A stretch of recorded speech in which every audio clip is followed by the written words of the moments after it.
The following is a quote by Beyoncé about her recent country music crossover. The story that's been told about country music is that it's like this authentically white, nostalgic music, when in fact Black, Indigenous, Latinx contributions are really important to the sound. In early 2024, Beyoncé sent shockwaves through the music industry when she released 2 tracks, Texas Hold'em and 16 Carriages, marking her most direct foray into country music. Known for her genre-defying artistry, Beyoncé's move wasn't just a musical pivot. It was a bold cultural and historical statement, steeped in Southern heritage, identity, and artistic liberation. Though Beyoncé had hinted at country influences before, most notably with Daddy Lessons from her 2016 album Lemonade, her 2024 release signaled a far more intentional and unapologetic entry into a genre traditionally dominated by white artists. Her roots, however, make the transition more authentic than some critics initially assumed. Raised in Houston, Texas, Beyoncé grew up immersed in Southern culture.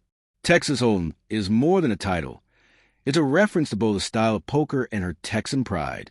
The timing of the release was also strategic, dropping during the Super Bowl weekend. The songs coincided with a Verizon commercial that teased her return and challenged her to break the internet again.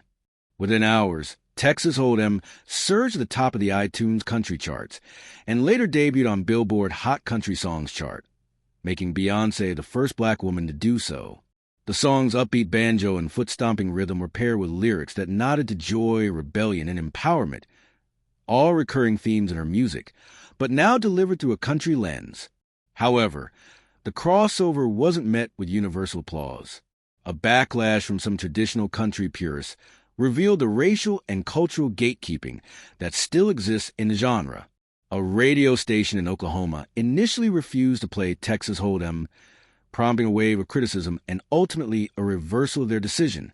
This controversy mirrored the earlier resistance Lil Nas X faced with Old Town Road, which was removed from the Billboard country chart in 2019 for not being country enough.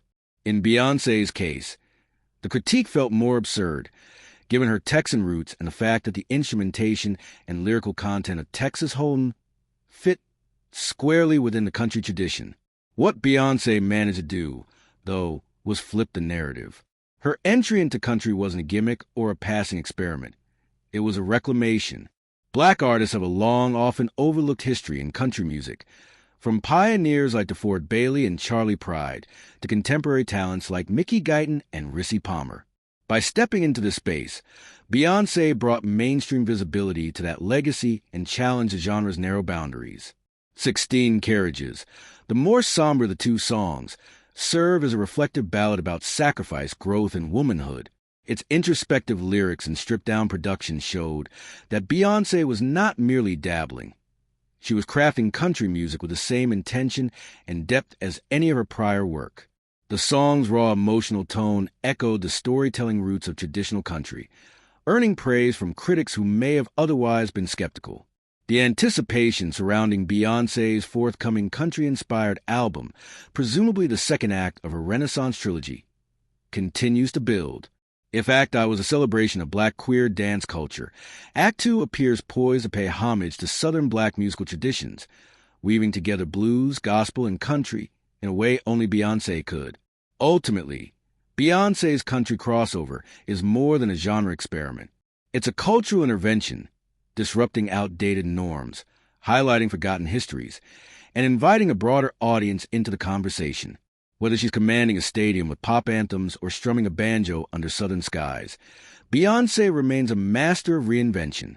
Her country era may just be the most revolutionary chapter yet. Thanks for visiting American Wordsmiths.